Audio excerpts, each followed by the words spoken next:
Hey, I see you're in a sling. What happened? Well, first of all, the lid was really tight on that jar of pickles.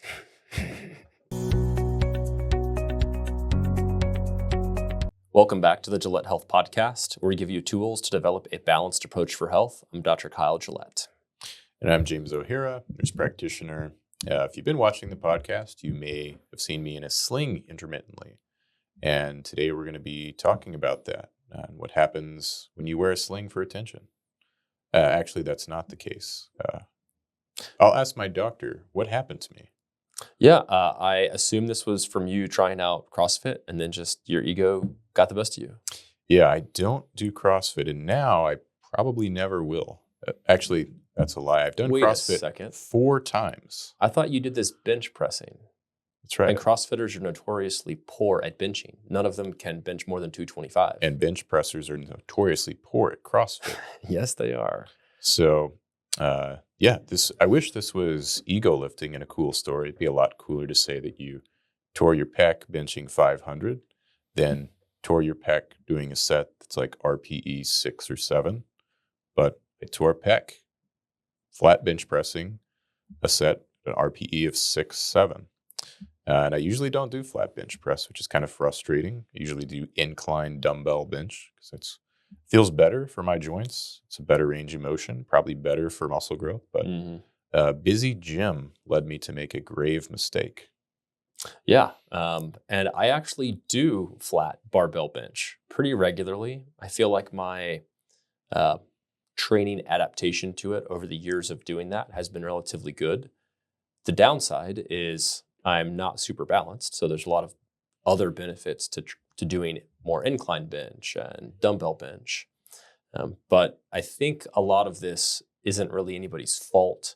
We love to blame people, but I don't think it's due to like a new supplement that you've started recently or something like that. Just happen to have that around. But like the analogy that I use with regular CrossFitters, the ones that are around and, they know how to avoid injury. They can't avoid random acts of injury. And that's what this was in this case. Just like a CrossFitter is like a deer in a game preserve that's just always alive. The hunters can never get it.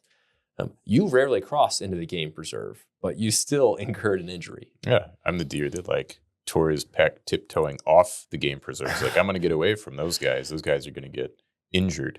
And then this happens. And I mean, as far as adaptations, in theory, my tendons and connective tissue should be more than adequate to handle that load. So 5 years ago, I could bench flat 300. I don't know if I ever did 315, but I could flat bench 300. And within the last 12 months, I inclined 265 for 5 or 6 barbell. And then I was doing 245 on flat. Sets of 4 because I don't do this exercise frequently. So I was I'll just go lighter. Probably could get 7 or 8 reps with that weight. 3rd set in, so it wasn't like I was cold and not properly warmed up. And I basically knew what happened immediately. Yeah. So, I mean, I don't think it's like I wasn't adapted to the load I was working with. It wasn't ego lifting. Probably those pesky statins that I wasn't taking at the time of the injury. But had you taken a statin before in your life? Yes. That could have been it. Yeah. So takeaways, if you had never taken a statin, this would not have happened. Also, one piece of criticism we get is we don't like people to be on the Wolverine stack 100% of the time.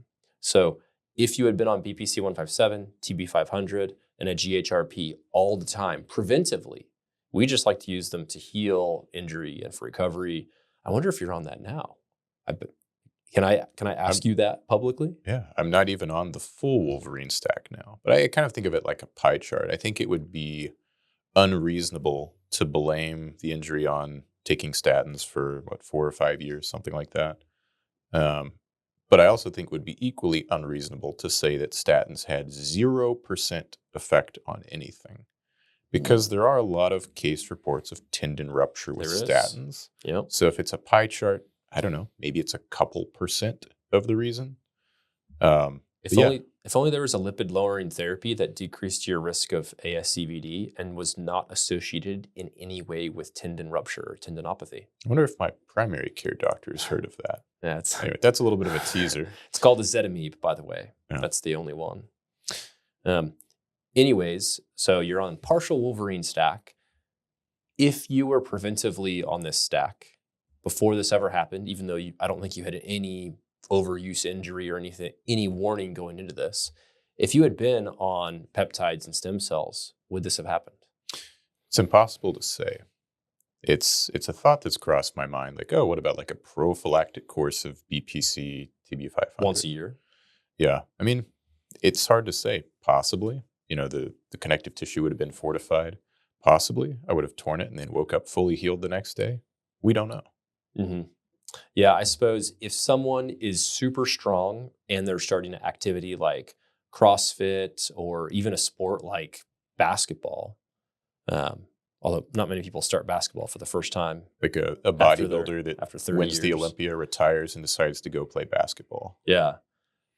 It would not be a terrible idea to do a prophylactic stack of not just peptides, but a prophylactic stack of prehab. That's what I believe Dr. Shallow is his name, talks about with or even keeping the intensity dialed back. Like when you entered CrossFit, you didn't start at 100% intensity every set, RPE 10. Correct. You wanted to give yourself time for adaptations. Yeah, I just considered it range of motion. I've lifted, probably 50 or 60% of my 1 rep maxes. In fact, this morning, not CrossFit related, actually it is CrossFit related, my tricep is somewhat strained. So I just took things super easy, nothing more than about 50% of my 1 rep max. Still got a sweat in, whereas other people would see themselves as injured. I'm definitely not injured, even though I cannot do things. Yeah, you have a lot of little not injuries. And if we're looking at, so we've talked about statins, lack of prophylactic peptide therapy, lack of ego lifting, all as potential causes of this. I mean, the biomechanics is interesting to me. Actually, your dad, Dr. Mark Gillett, brought this up because I did have both my radius and my ulna on that right side fractured at one point. Had compartment syndrome in that I had a rod placed inside the radius and removed. So, maybe some of those angles are a little bit off. But I would have thought something would have appeared sooner, or I would have had a little bit of tendinitis there. I know all about tendinitis. I high school track, Achilles tendinitis, both legs, bilateral. High school wrestling, not Achilles tendinitis, golfer's elbow, both sides. Even now, basically my whole lifting career, if I squat too frequently, if I'm I want to do squats twice a week, bilateral quadricep tendinitis. So I know very distinctly what tendinitis feels like. I've never had anything in my shoulders or in my chest. So to me, that's interesting, but I do seem to be prone to some tendon inflammation. Yeah, that is an interesting point. I guess the takeaway is if you get an adamantium rod put in your arm, then make sure to take the Wolverine stack after having that done. So that it can't be taken out and becomes vascularized. Well, I suppose, so that you can move it. That would be ideal, but of course more so just to improve the risk of injury given the different biomechanics you have on your right side versus your left side. Yeah. But that was, 8th grade or something around that period of time. Yeah, it's been a long time. I also have a first degree relative who has, ruptured a tendon. So I think that is some percentage on the pie chart we're sort of putting together. Now, we are trying to get the surgeon who did the repair on the podcast, and he is quite excellent. I believe he's kind of a micro celebrity, at least in the Kansas City area. But we'll talk about that later when we can confirm it. But I guess my main question is, was it a hard decision to make when to get surgery? Were you in a rush to do it? How long can you wait? And then were you also just tempted to wait until RFK is in? Because then you could have just done stem cells and not needed surgery. Yeah, I think when that happens, very sarcastically, that there will basically be a flow chart, sort of like you have your approved therapies, And surgery will really be a last resort. I mean, you'll sort of fail your tier 1 and tier 2 treatments, which are like peptides and stem cells. And then if you don't get better with those, then you can have surgery. Yeah. And we're being extremely dryly sarcastic about this, but we do actually think this is a good thing when physicians feel more at ease to do these therapies that are somewhat standard of care outside of insurance model medicine. These are extremely widespread therapies with immense amounts of anecdotal evidence. We hope that when there is a involvement with the government directly in these processes, that on the alternative side of medicine, they focus on the actual risks. Because I know on Joe Rogan's podcast, he was talking about BPC 157, and he said, well, it's a bioidentical natural compound. It's the same as GPC 157. So there can't be any risks. Exactly. And that's why I started taking it. So we've talked about the risks a lot. So on one side, there needs to be more talk about the risks. And on the other side, which is insurance model medicine, there has to be acknowledgement of the immense benefits.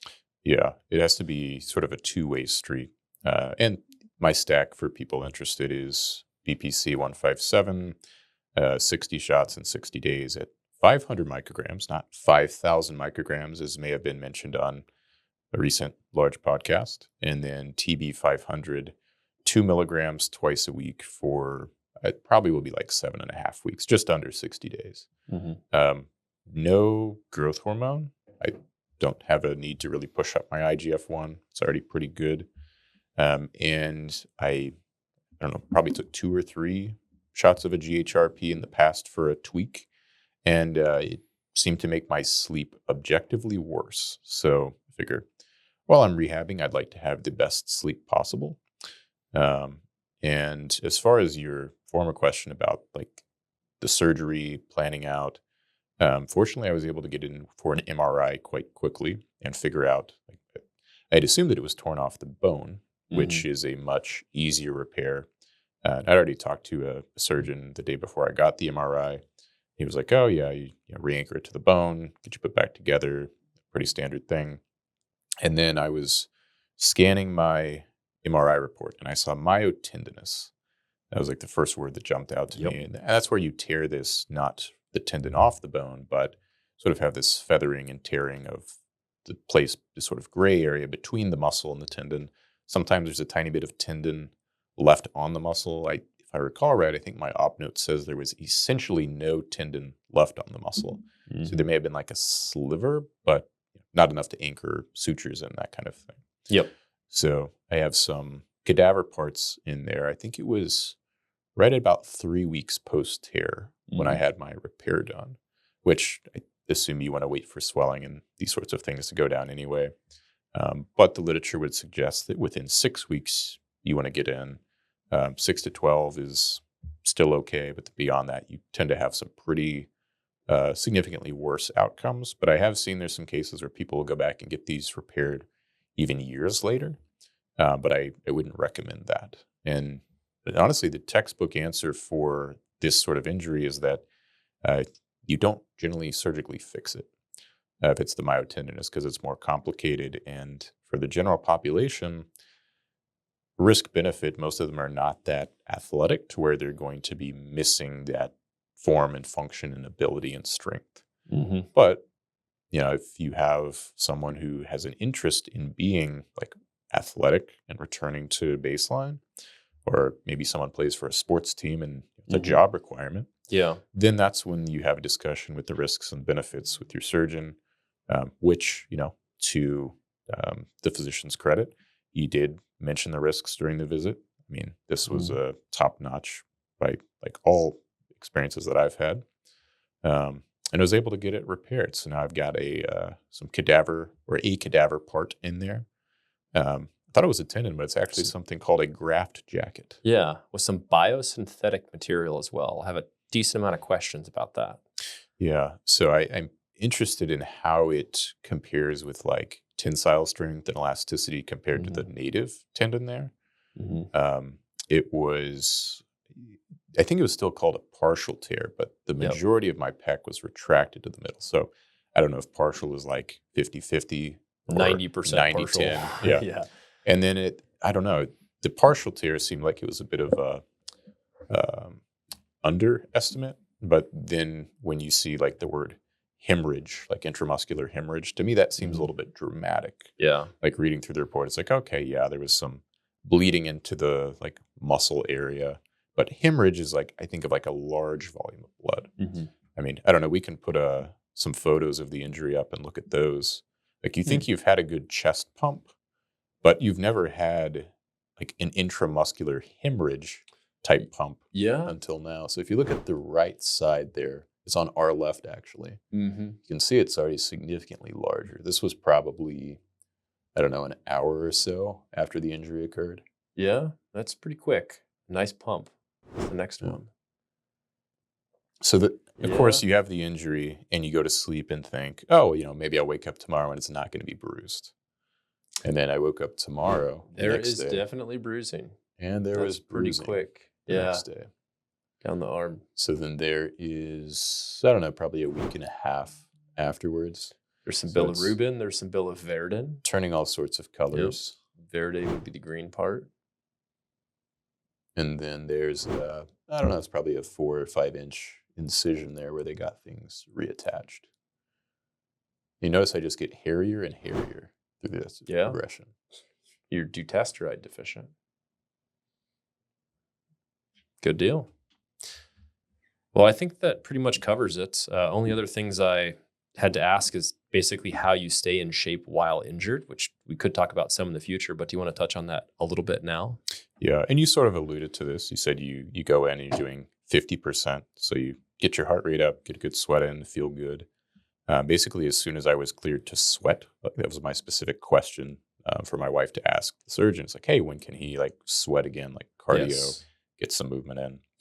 I did that a week after. So I'm doing just basically the recumbent exercise bike, getting the heart rate up most days, probably 5 or 6 days a week. And then training legs. I can't really do the fun movements, right? So like barbell back squat, right? That's not feasible right now.